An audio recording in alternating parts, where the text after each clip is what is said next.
Mutlu akşamlar değerli izleyenler. Haftanın son iş gününde haber geliyor. Bugün yine sizlerle birlikte haftanın son iş gününde yine önemli bir konu.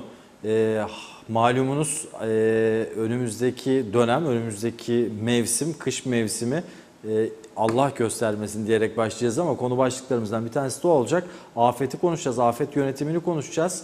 Hepinizin çok yakından tanıdığı bir isim. Daha önce de programlarımızda ağırladığımız bir isim bizlerle birlikte ve bugün asıl üzerinde duracağımız konu birazdan da sizler de takip edeceksiniz. Afetle ilgili aklımızdaki bütün soruları soracağız. Ülkede afete yönelik çalışmalar var mı? Yöneticiler neler yapıyor? Belediyeler çalışıyor mu? Bunlarla ilgili kriz yönetimleri oluşturuluyor mu? Toplantılar, seminerler, paneller ne durumda? Yapıldı mı? Yapıldıysa neler konuşuldu, ne gibi kararlar alındı ve ne kadar zamanda yaşadığımız hayata yansıyacak hep soracağız değerli izleyenler. Profesör Doktor Günhan Erdem bizlerle birlikte, Uluslararası Üniversiteler Arama Kurtarma Konseyi Başkanı. Sayın Hocam hoş geldiniz. Hoş bulduk Hakan Bey. Nasılsınız, iyisiniz? Sağ olun, sizler? Sağ olun. Hocam çok dallandırıp budaklandırdım, siz toparlayacaksınız. Onu fark ettim bir ara girişte. Öncelikle Sayın Hocam, dün yaptığınız bir panel vardı. Evet. Paneli detaylandıralım ki oradan açarsak yelpazeyi daha iyi sonuca Tabii, ulaşmış oluruz. Dünkü panelde neler konuşuldu? Evet. Ne kararlar alındı? Biliyorsunuz 3 gün önce 13 Ekim Birleşmiş Milletler Dünya Afet Risklerinin Azaltılması Günü olarak anılan bir gündür. Biz de Sivil Savunma Teşkilat Başkanlığı ve Uluslararası Üniversiteler Arama Kurtarma Konseyi Başkanlığı olarak geçen seneden beri bu gün dolayısıyla özellikle Kuzey Kıbrıs Türk Cumhuriyeti'nin başından eksilmeyen bir takım acil durum ve afet problemlerine karşı neler yapılabilir, bunlara karşı önlemler olabilir mi konularını işlediğimiz bilimsel platformlar oluşturmaya çalışıyoruz. Geçen sene yapmıştık böyle bir panel.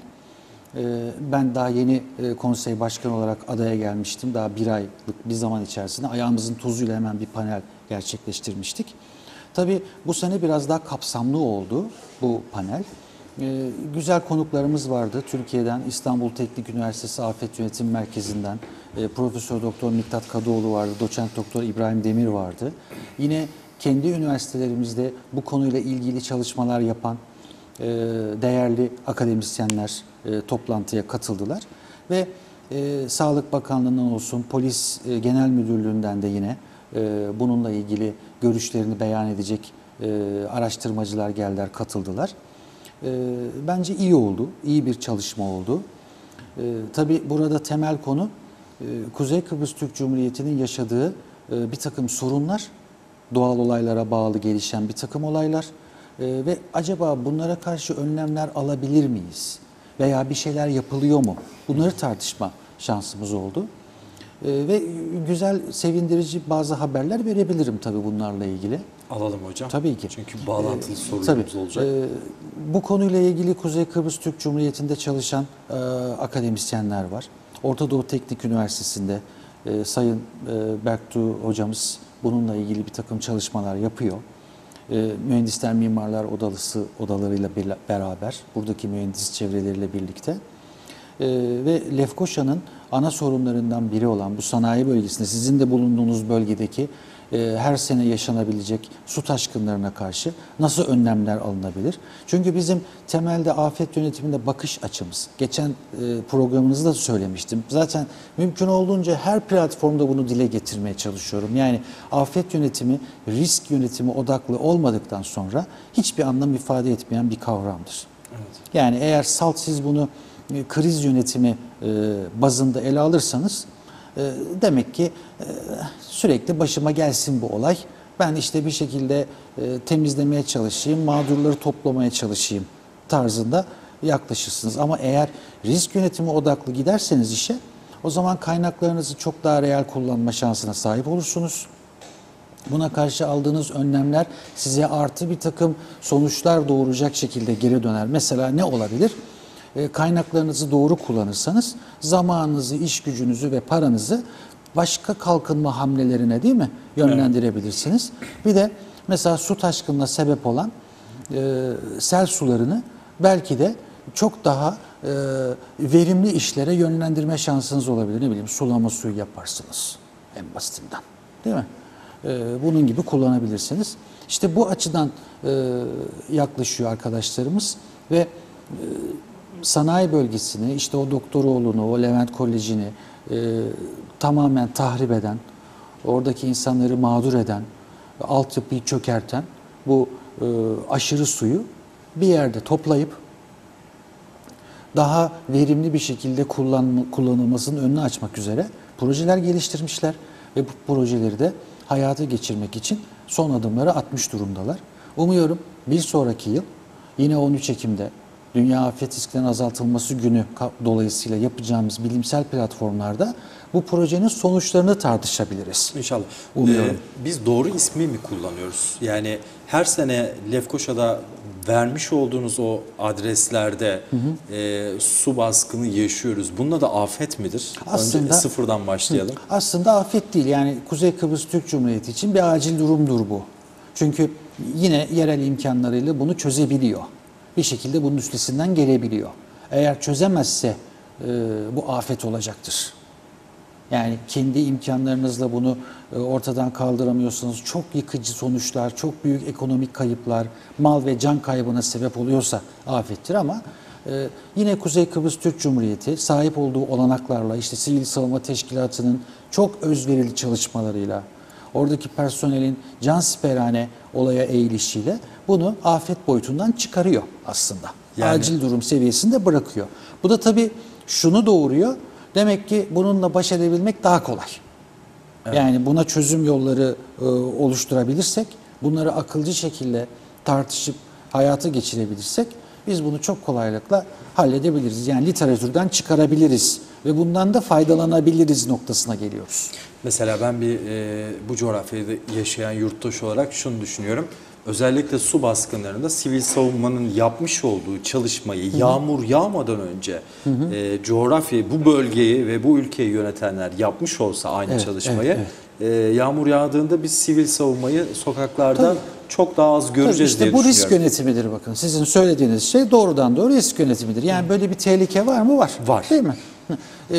Suyun nerelere gideceğini öngörebilirsiniz. Bugün teknolojiyle, bunun bilimsel yaklaşımlarla, ölçümler yaparak, tahminler gerçekleştirerek, bunları bilgisayar ortamlarında 3 boyutlu sanal sistemde projeksiyonlarını yaratarak siz çok kolaylıkla işte şu kadar yağmur yağdı, nereye yağdı, bu acaba kritik noktalarda nerelere gidebilir, nereleri su altında bırakabilir, bunları çok rahat görürsünüz. Zaten geçmişte de yaşanmış tecrübeler var. Bunlarla bir araya getirdiğiniz zaman bir daha bunun tekrar etmemesi için ne yapılması gerektiğini bulursunuz. Şimdi topografik yapı değişmediği sürece su akışını değiştirecek midir, akış yönünü? Değiştirmez değil mi? Hayır. Su kendine bir yol bulur, her zaman oradan gider. Buna göre işte orada gerekli önlemler alırsınız, ne bileyim setler yaparsınız, göletler yaparsınız, kanallar yaparsınız. Bundan önce de konuştuk.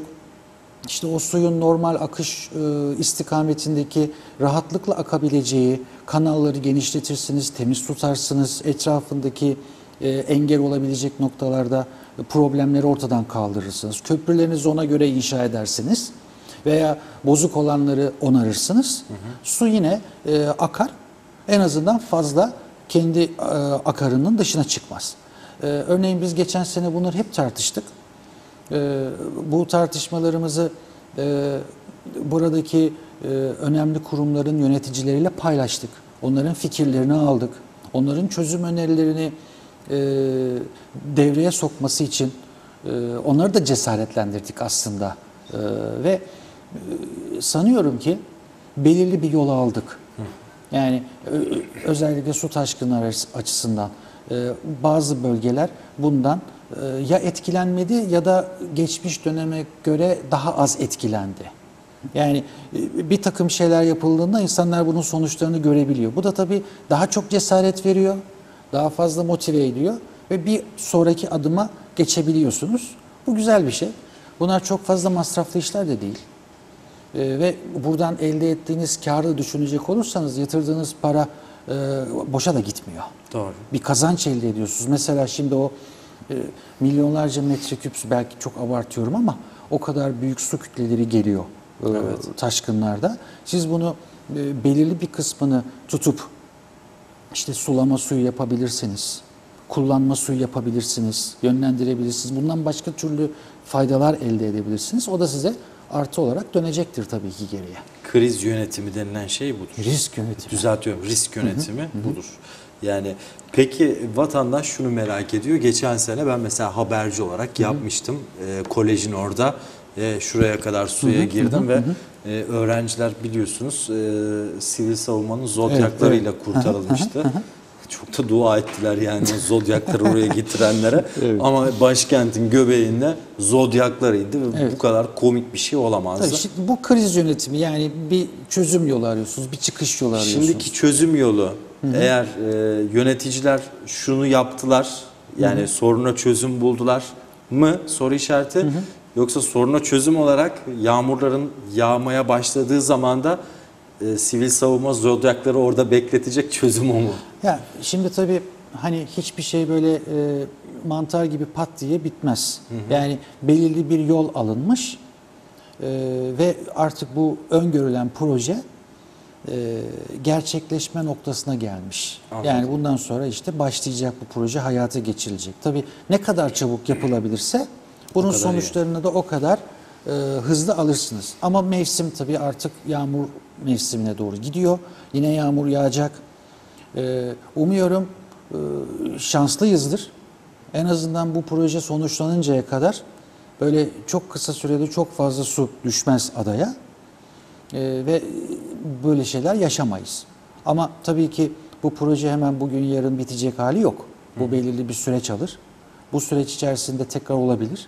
O zaman onun için de şimdiden hazırlıkların en azından çok kısa sürede insanları mağdur etmeden, çok fazla zedelemeden tekrar normal hayata döndürmek adına tedbirlerin uygulanması lazım.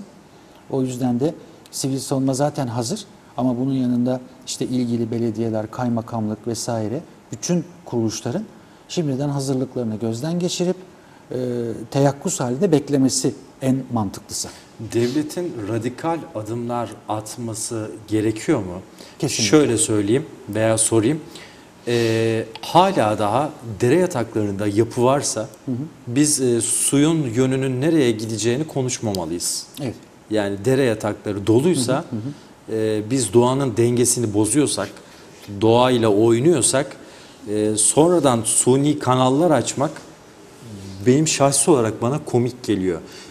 Bu durumda devletin sert adımlar atma gücü var mı? Yani hayır kardeşim bu yapıyı yaptınız ben yıkıyorum.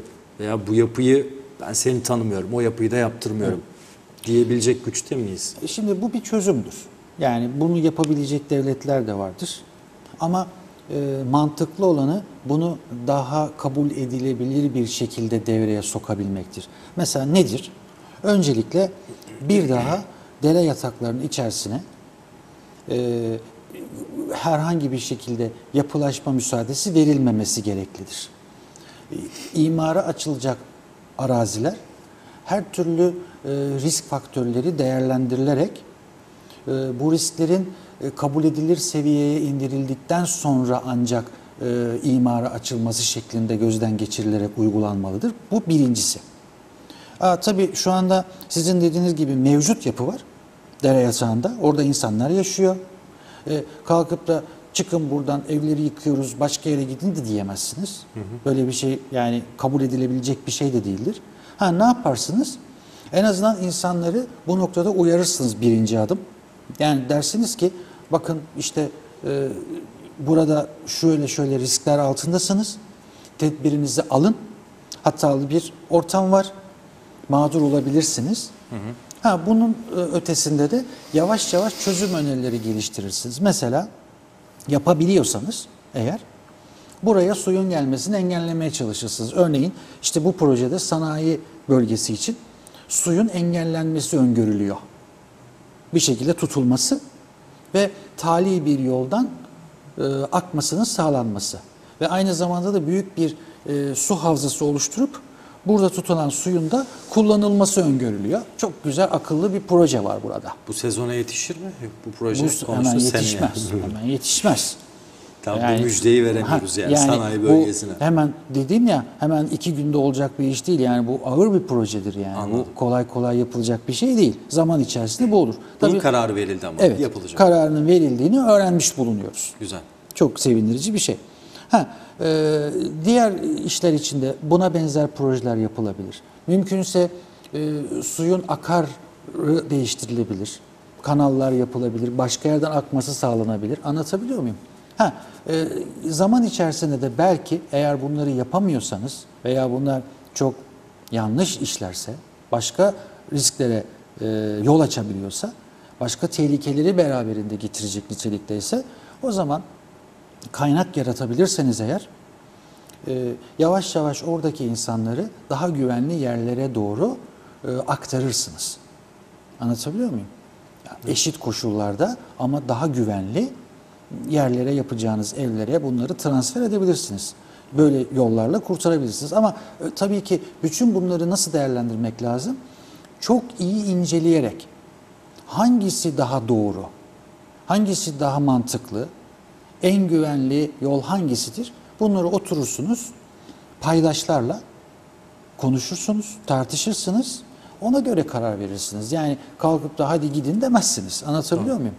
Yani oraya pat diye duvarı da çekmezsiniz veya ne bileyim yeni bir kanal açmazsınız. Bunları hep tartışmak lazım. Bu konularda çalışan, bilgi sahibi olan, akademik çalışmaları olan kişilerle oturur konuşursunuz. Çünkü afet yönetimi dediğiniz zaman paydaşı çok geniş olan bir alandan bahsediyoruz. Mühendisinden sağlıkçısına kadar birçok kesimi ilgilendiren konu. Yani bunun içerisinde ekonomisti var, yöneticisi var, yani yönetim bilimleri var. Mühendisliğin birçok alanı var. Jeolojisinden tutun inşaatına kadar, çevre mühendisliğine kadar. Burada sağlık yönü var bu işin, değil mi? Yani çok paydaşlı, çok disiplinli bir alan. O yüzden her noktanın uzmanının bulunduğu bir platformda bunları tartışmak gerekiyor. Evet. Bundan etkilenecek kitlelerle tartışmak gerekiyor. Onları temsil eden sivil toplum örgütleriyle paylaşmak gerekiyor. Ancak bu şekilde herkesin kabul edebileceği, içine sinerek hayata geçmiş projeleri yapabilirsiniz. Yoksa mutlaka mutsuz insan çok olur yani. Doğru. Yağmur suyunu doğru kullanmayla ilgili bir proje var mıydı yaptığınız panelde? Var.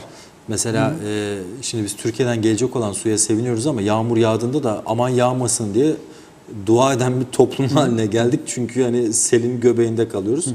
Hatta geçen yağmurlarda, hatta Mayıs'ta hatırlıyorum, Mayıs'ta yağan yağmurlarda bırakın Doktorol tarafını dere boyu kanoyla gezilecek konuma gelmişti.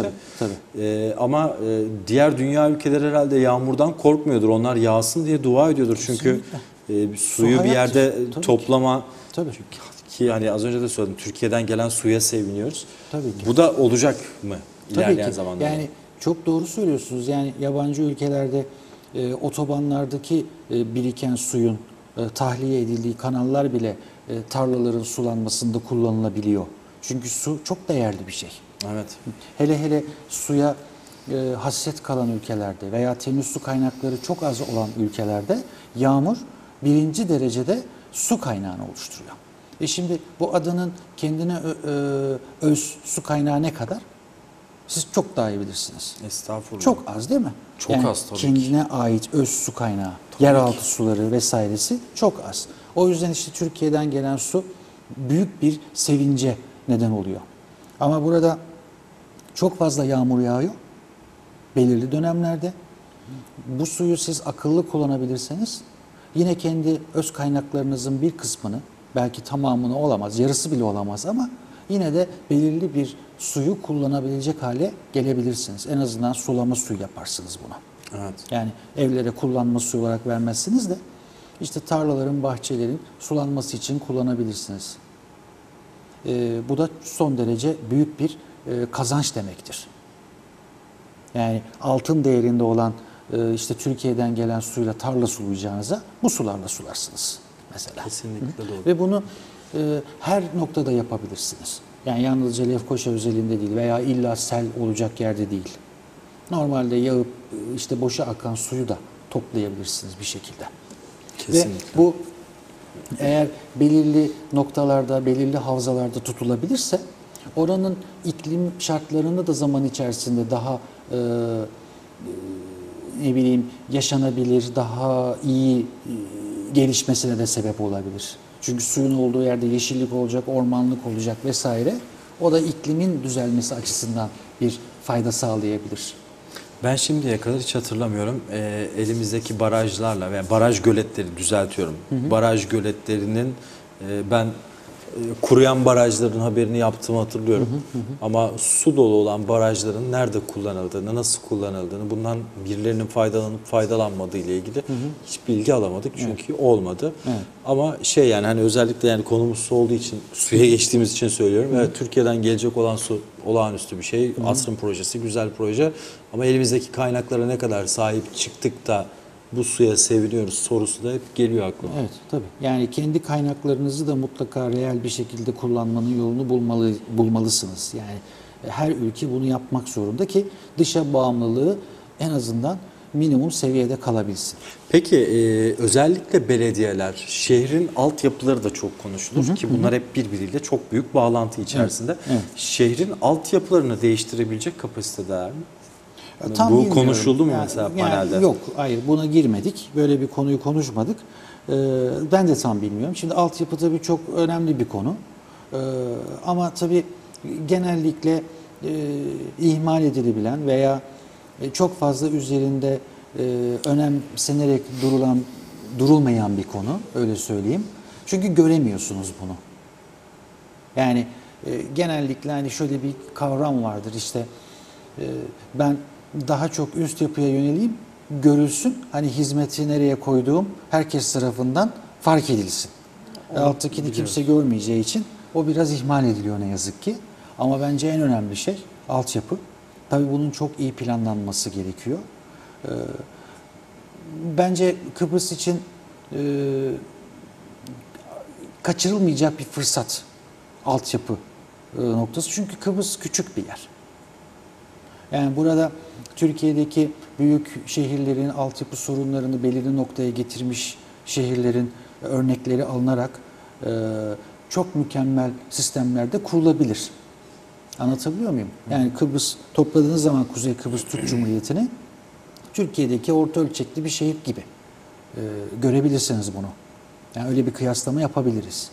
Ve çok rahatlıkla bunun üstesinden gelinebilir ve burası pırıl pırıl bir ülke haline de dönebilir.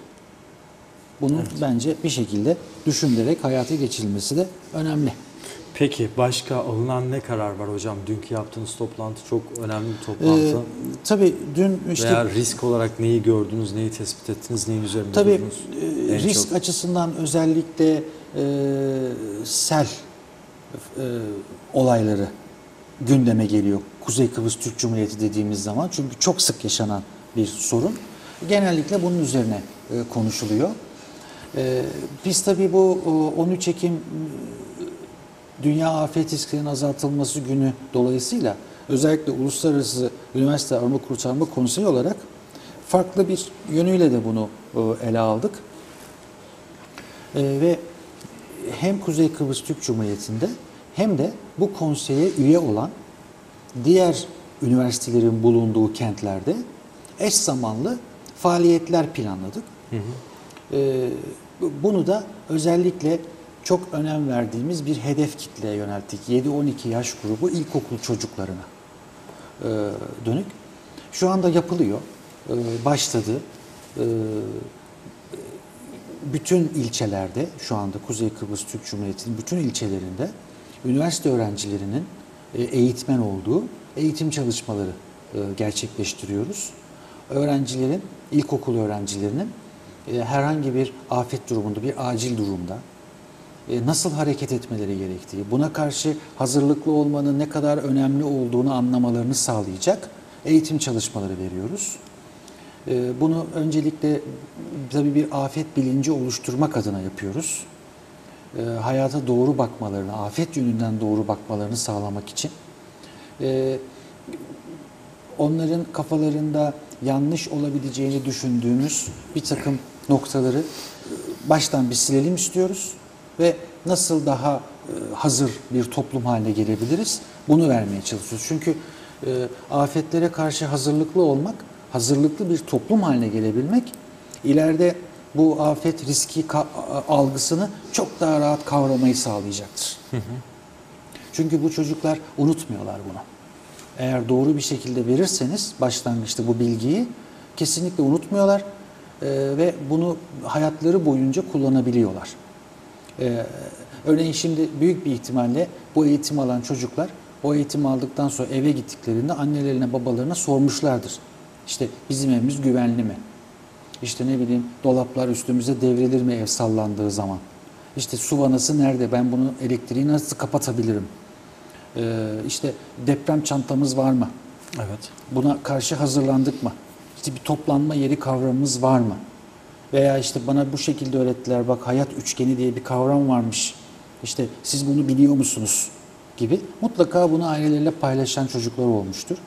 Ve bunları unutmayacaklar. Çünkü bir yandan da uyguluyoruz bunları. Uygulayarak anlatmaya çalışıyoruz. Tabii bunu yapan bir de üniversite öğrencileri. Onlar da motive oluyorlar. Onlar da birilerine bir şey öğretmenin ne kadar güzel bir şey olduğunu fark ediyorlar bir yandan. Zaten bizim 2 tane temel amacımız var konsey olarak.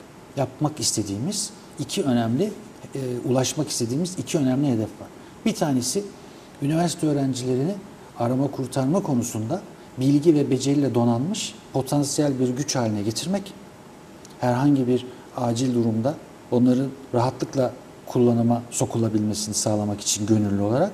İkincisi de hedef kitlelerimiz olan halkın her kesimine 7'den 70'e mümkün olduğu kadar doğru afet bilinci eğitimi uygulayabilmek.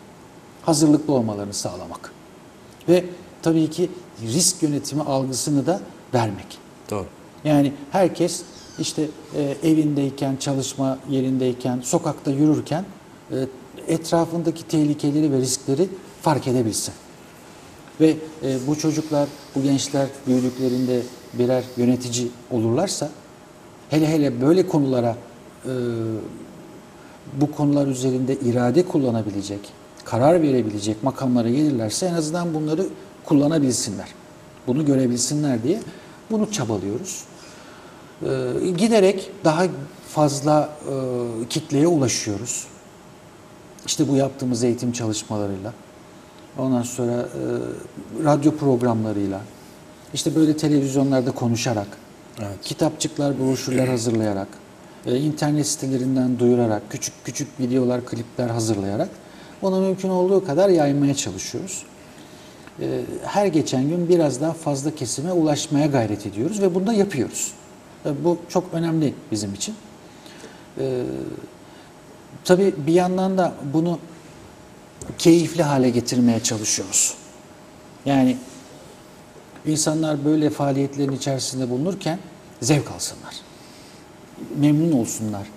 Ne kadar güzel böyle işlerle uğraşmak desinler. Bunun için de bir programımız var. Nisan ayında, Nisan ayının sonunda dünyada ilk kez uluslararası üniversiteler arama kurtarma oyunlarını yapacağız. Öyle mi? Evet, Girne'de. Bunun kararını verdik. Paydaşlarımızla bunu konuştuk. Bunlar kabul ettiler. Oyunların nasıl olacağına dair bütün hazırlığımız tamamlandı.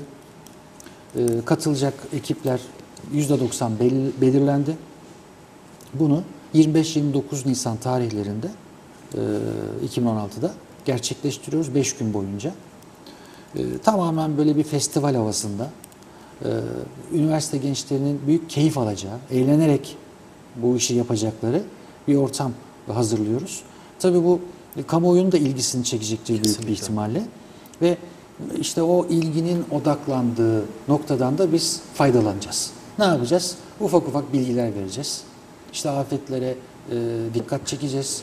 Burada afete hazırlıklı olmanın ne demek olduğunu, gönüllülüğün ne kadar önemli olduğunu vurgulayacağız. Sanıyorum çok daha geniş bir tabana yayılmaya başlayacak bu. Çok daha geniş bir kitleye bu bilgileri doğru bir şekilde ve kalıcı bir şekilde vermiş olacağız. Sadece ülke içindeki üniversiteler, yurt Hayır. dışından da alacak mısınız? Tabii ki. Yani bizim şu anda 50 civarında üye üniversitemiz var. Çok iyi. 35 ülke var. Bunlar çok önemli. Bunların pardon 35 ülke değil, özür dilerim. 22 ülke, yanlış söyledim. Kuzey Kıbrıs Türk Cumhuriyeti hariç 22 ülkeden üniversiteler bize üye. Ve buradan ekipler gelecekler. Hatta bu ekiplerini hazırlama konusunda elinde imkanı olmayan üniversitelere biz hazırlık konusunda da destek vermeyi planlıyoruz. Onların da eğitimini sağlamak istiyoruz. Çünkü bütün yönergemiz hazır. Bu nasıl uygulanacağı bu oyunların. Ona göre kendilerini hazırlayacaklar ve gelip burada çok eğlenceli bir şekilde bu etkinliğe katılacaklar. Bu üniversitelerin etkinliklerinde en çok sevdiğim şey ne biliyor musunuz hocam? Tanınmayan ülkeyiz sözde ama bakın 22 tane ülkeden Evet. üniversite öğrencileri gelecek ve Evet, onlar buraya gelirken biz Kuzey Kıbrıs Türk Cumhuriyeti'ne gittik. Kuzey Kıbrıs Türk Cumhuriyeti'ndeki üniversitelerle birlikte işte bu oyunları yaptık ve Kuzey Kıbrıs'tan geldik diyecekler. Evet, evet. Bu doğal bir tanınma. Doğru. Yani Uluslararası Üniversite Arama Kurtarma Konseyi'nin böyle bir misyonu da var. Kuzey Kıbrıs Türk Cumhuriyeti'nin dışa açılan önemli bir penceresini oluşturuyor. Hele hele tabii konu bir de çok insani bir konu. Arama kurtarma olunca Kesinlikle. yani kimse itiraz edemez buna. İtiraz etmeye kalkana da gülerler herhalde. Aynen yani öyle. Burada bir insani konu ele alınmış. Ne demek buna karşı çıkmak denir? Zaten bize üye olan üniversiteler bu açıyla yaklaşıyor olaya. Çünkü kendi üzerlerine bir baskı hissediyorlardır büyük bir ihtimalle. Mutlaka. Bunu bizimle paylaşanlar da var ama diyorlar ki yani bu çok insani bir konu.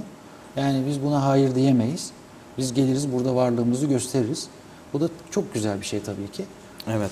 Bunu Peki, iyi kullanmamız lazım. kesinlikle katılıyorum. Güzel bir proje, onu da söyleyeyim. Ben herkesin desteklemesi gerektiğine de inananlar da İnşallah, var. inşallah. Duydum ve notumu alıyorum yani Evet. 25 Nisan. Peki afet denilince az önce siz de söylediniz. Afet denilince akla ilk gelen yaşadığımız coğrafyada sel baskınları. Ki ben diyorum ki eğer önlem alınmış, zamanında çalışmalar yapılmış olsaydı biz bu sorunlarla karşılaşmazdık ama mesela sivil savunma evimizden biri gibi oldu. Her kış döneminde normalde afet döneminde görmemiz gereken sivil savunmanın araçlarını her an sokakta görüyoruz ki onlardan yardım istiyoruz. Sivil Savunma Teşkilat Başkanlığı'na da teşekkür ediyorum. İyi ki varsınız. İyi ki varlar. Olmasaydınız hakikaten ne yapardı onu da bilmiyorum. Sadece su geldi aklımıza. Peki Sayın Hocam deprem mesela ki hani çok fazla bilgi sahibi olmamakla birlikte deprem kuşağına ya çok yakın bir yerdeyiz. Tabii ki. Ya da içinde falan Tabii, bir yerdeyiz. tabii ki, tabii Bununla ilgili önlem, bununla ilgili çalışma var mı? Yani Şimdi tabii Türkiye modelinde gittiğimiz zaman yani Kuzey Kıbrıs Türk Cumhuriyeti de bu modeli uygulayan bir ülke olduğu için 1999 depreminden sonra biliyorsunuz Türkiye'de deprem yönetmeliği değişti. Ve o zamana kadar işte ikinci, üçüncü derece deprem bölgesi olarak düşünen yerler daha üst seviyeye terfi etti. Ve binalar da buna göre standartları yüksek bir şekilde inşa edilmeye başladı. Tabii aynı sistemin Kuzey Kıbrıs Türk Cumhuriyeti'nde de uygulandığını düşünüyoruz. Ama düşünüyoruz şu an için. anladım. Yani gerçekten böyle midir, değil midir bilemiyorum. Allah Ama göstermesin böyle diyelim. olduğunu kabul ediyoruz. Yani Anladım. binaların bu standartlara göre yapıldığını düşünüyoruz. Tabii Kuzey Kıbrıs Türk Cumhuriyeti için şöyle bir gerçek var, belki de vardı. Evler yüksek olmadığı için binalar daha depreme karşı dayanıklı. Ama şimdi bakıyorum ki mesela Girne'de yüksek katlı binalar yapılmaya başlanıyor. Evet. Bahçe içindeki binalar daha yüksek katlı binalara terfi etmek için işte satılıyor vesaire. İmar izinleri, imar planları değişiyor. Şimdi aslında bu iş için böyle bir şey yapılıyorsa bu yönetmeliklerin gerçekten doğru uygulanıp uygulanmadığını test etme aşamasıdır. Yani bunların çok iyi denetlenmesi lazım ki oraya yapılan binalar depreme dayanıklı mıdır değil midir bu anlaşılsın. Bu bilinsin. Evet. Çünkü Akdeniz Havzası da deprem bölgesidir. Yani burası da sallanacak. Tarihte de var. Kıbrıs'ın başından geçen büyük yıkıcı deprem geçmişi. O yüzden bu olabilir, her an olabilir. Çünkü biz depremin ne zaman olacağını bilemeyiz. Yani depremler genellikle belirli tekerrür aralığına sahiptir ama bu hiçbir zaman işte gerçekten o aralıkta olacak mı, gerçekten bu şekilde tekrar eder anlamına gelmiyor. Bu bir olasılıktır. Her an olabilir. Biz de buna her an hazır olmak zorundayız. Topyekun buna hazır olmak zorundayız. Ama bu risk varsa işte burada risk yönetimi nedir? Burada sen binanı sağlam yapacaksın. Evet. Buradaki kural o. İşte jeolojik, jeofiziksel etütlerini yapacaksın. Önce bir zemin nasıldır, fay hattı var mıdır, yok mudur, deprem olursa ne olur, nasıl tepki verir zemin? Bunu önce belirleyeceksin. Sonra da oradaki elde ettiğin bilimsel değerlere göre oraya buna dayanabilecek nitelikte bina yapacaksın.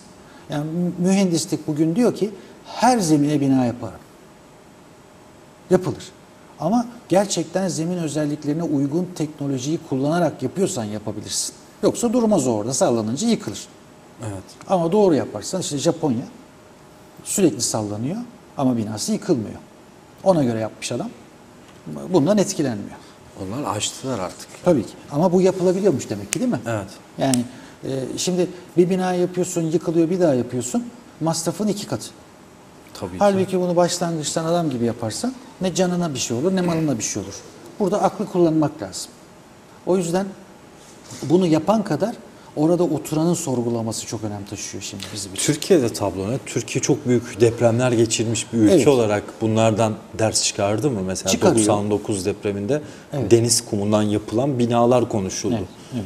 İşte 99 depreminden sonra 2000 yılında çıkarılan deprem yönetmeliği buna göre yapılmış bir deprem yönetmeliğidir. Binaların standartlarının nasıl olması gerektiği, işte zemin etütlerinin nasıl yapılması gerektiği orada harfiyen yazılmakta. Ha, yanlışlar var mı? Var. Zaman içerisinde bunları tespit edip ayıklayabiliyor musunuz? Bu bir şans. Yani bunu yapabilirsiniz. Örneğin belediyeler burada birinci derece görevlendirilmeli ki halk adına o imar izinlerini verirken işte evlerin yapılacağı, iş yerlerinin yapılacağı, kamu binalarının yapılacağı arazilerin etütlerini doğru düzgün yapsınlar. Bina yapılırken bunu halk adına denetlesinler ve en azından sağlam olduğu görülsün. Ve bir de tabii burada aslında her zaman söylüyorum, yani yine burada da fırsat buldum söylüyorum. Bizde de artık Avrupa'daki gibi binaların müteahhit firmayla değil, mimarıyla anılması gerekiyor. Yani eğer mimar, o binanın projesini çizen, mimarın adıyla anılacak olursa bir bina, mimar adını, şöhretini devam ettirmek için onu en güzel şekilde yapar. Aynen öyle. Yani o yüzden bu önemli bir şeydir. Yani Avrupa'ya gittiğinizde işte Paris'te dolaşırken, ne bileyim işte Almanya'ya gittiğiniz zaman bir şehre dolaşırken işte falancanın yaptığı bina. İşte bunun mimarı şuydu. Bizde de öyle, Osmanlı'da işte Mimar Sinan'ın yaptığı eserler diyoruz değil Ya. mi? Amerika'ya gidiyorsunuz, binanın adı onu yapan mimarla anılıyor. Ve o mimar o adının yaşaması için o binaya elinden gelen her türlü özeni göstermiş oluyor. İşte bizde de bu anlayış eğer hakim olursa bizim binalarımız da sağlam olur büyük bir ihtimal. Evet. Peki yangınla ilgili risk yönetimi nedir? Ki bu da bir afettir. Evet, yangın da Kıbrıs için geçmişte çok fazla yaşanmış olaylar. Biz bütün platformlarda konuşurken bunları dile getiriyoruz, konuşuyoruz. İlgili arkadaşlarımız bu konuları mutlaka masaya yatırıyor. Ve yangınların neden çıktığına dair işaretlerini doğru düzgün koyarlarsa ve bunlara karşı önlem alırlarsa tabii ki yangınlar çıkmayacaktır. Veya en azından ilerlemeden, çok basit aşamasındayken hemen müdahale edilerek büyümeden engellenebilecektir. Bunun da yollarını hep görüştük, konuştuk ve tahmin ediyorum ki bu yıl oldukça başarılı bir yıl geçti yangınlar konusunda. İşte özellikle yol kenarları çok temizlendi. Oradaki kurumuş otlar vesaireler. Çünkü en fazla riskin oradan çıktığını arkadaşlarımız hep dile getirdiler Kıbrıs için. Ve bunlar gerçekten dikkatli bir şekilde sanıyorum gündeme getirildi, konuşuldu ve uygulandı. O yüzden bu tür yangınların Kıbrıs'ta bu sene yaşanmadığını gördük yaz sezonunda. Bu da çok sevindirici bir şey. Demek ki olabiliyormuş. Yani konuştukça, bunları dile getirdikçe, tartıştıkça, insanların kendi fikirlerini çok rahatlıkla dile getirebilecekleri platformlar kurdukça çözüm de kendiliğinden gelmeye başlıyor. Bu da çok önemli. Çünkü biz bu Nisan ayında, geçtiğimiz Nisan ayında yaptığımız bu afetlere milli hazırlık tatbikatında öncesinde ve sonrasında çok geniş platformlu, çok katılımlı toplantılar yaptık, seminerler yaptık. Önce bu tatbikata hazırlık şeklinde oldu. Sonra da tatbikattan elde ettiğimiz sonuçların tartışıldığı seminerler şeklinde, toplantılar şeklinde devam etti. Ve burada hep bunları konuştuk. Yani Kıbrıs için afet riskleri nelerdir? Bunlara karşı ne gibi önlemler alabiliriz? Bunları nasıl hayata geçirebiliriz? Hep bunlar konuşuldu. Tabii konuştuklarınızın belki tamamı hemen devreye girmiyor ama basitten gelişmişe doğru bunları zaman içerisinde planlayıp hayata sokabiliyorsunuz. İşte bu yangınlar konusunda da önemli bir gelişme kat ettiğimizi düşünüyorum ben. Evet, yangınlar konusunda bu sene bir orman yangını çok şükür. Yani o yazın beklenen olmadı. Depremi yaşamadık. O konuda da şu an için şanslıyız. Su konusunu merak ediyoruz. İzleyiciler özellikle biz çok merak ediyoruz. Yani, Yağmurlar başladığında yani o işte 2 hafta 3 hafta önce yağan yağmurlarda direkt Venedik yorumları yapılmıştı. Evet. Ama asıl yağmurlar yağdığında nasıl bir tablo olacak, nasıl bir ilerleme yani kaydedilmiş olacak? Burada biraz sabır gerekiyor. Şu projenin hayata geçtiği andan itibaren bunu konuşmamız lazım. Sonuçlarını görerek konuşmamız lazım ama bunun için de bir zaman tanıması gerekiyor halkımızın. Yani bu çünkü dediğim Pat gibi diye olmayacak. Evet, bir zaman gerekecek bunun için. Bunun bir inşa noktası var çünkü. Bu önce bir yapılsın, bu bitsin. Sonuçlarını bir görelim. Gerçekten bunun sonuçlarını gördüğümüz zaman ben şöyle bir umut içerisindeyim. Demek ki bu işe bilimsel yönden yaklaşırsak olumlu sonuç alıyoruz. Bir kere bunu ispatlamış olacak bilim dünyası. Ve bundan sonraki bütün projelerde de bu bilimsel görüş hakim olmaya başlayacak. İşte o zaman geleceğimiz adına çok önemli bir şans elde edebiliriz. Ama tabii her projenin çok iyi detaylandırılarak, çok iyi düşünülerek hazırlanması lazım. Dün de hatta toplantıda konuştuk bunu. Yani şimdi mesela burada bir su havzası oluşuyorsa bundan bir rant elde etmenin peşinde kimsenin koşmaması gerekiyor. Bunun tedbirlerinin mutlaka önceden alınması gerekiyor. Yani işte orada hemen işte göl manzaralı villalar diye projelerin kesinlikle başlatılmaması gerekiyor. Bunun için de önlemlerin mutlaka alınması lazım ve bunların yasal olarak devreye sokulması gerekiyor. Ve akıllı uygulanırsa hem dediğim gibi riskleri bertaraf etme veya kabul edilebilir seviyeye indirme şansımız olacak. Hem de bundan çok güzel sonuçlar elde edebileceksiniz. Yani hem görsel açıdan hem keyifli belki işte insanların piknik yapabileceği, gezebileceği, belki o kanallar sayesinde ulaşıma dönük bir takım güzelliklerin sunulabileceği, işte o suyun verimli kullanılabileceği bir takım çıkarımlar elde edebileceksiniz. Bunları beklemek lazım. Yani bunları düşünmek lazım. Anlatabiliyor muyum? Evet. Yani rantı değil de bu güzellikleri, herkesin eşit paylaşabileceği güzellikleri hakim kılmak gerekiyor. Vallahi Sayın Hocam hazırladığınız projelerden çok açık söylüyorum. Yüzünüz diye söylemiyorum. Sizin diğer akademisyen, değerli isimlerin. Bu akademisyenlerin burada bu konuyla ilgili akademisyenlerin emeğidir, hakkıdır. Onlara ilgili teşekkür ediyoruz. Kesinlikle teşekkür ediyoruz ve hani ben gönül rahatlığıyla söyleyebilirim ki aklımda sizlerle ilgili zerre kadar soru işareti yok. İnşallah uygulama aşamasına geçerken yöneticiler de en az sizin kadar hassas olurlar. Ya, zaten işte olmaları bakın, gerekir diye düşünüyoruz. Şimdi burada bizim görevimiz, asıl sıkıntımız o. Yani bizim buradaki görevimiz bu gibi projeler gündeme geldiğinde ilgili bilimsel çevrelerin, akademisyenlerin, işte mühendislerin vesairelerin projeleri geldiğinde yöneticilerin bunu doğru algılaması adına, kabul edebilmesi adına bir nebze olsun bakış açılarına olumlu yönde katkı sunabilmek. Yani o işte afet riski anlayışını, o algıyı koyabilmektir. Bizim bütün çabamız budur. Evet. Yani yoksa bu projeleri oturup biz yapmıyoruz. Aynen öyle. İlgili insanlar yapıyorlar. Onlar en büyük pay sahibi onlar. Bizim çorbada birazcık tuzumuz varsa o bizim için yeterli. Peki. Sayın Hocam çok teşekkür ediyorum.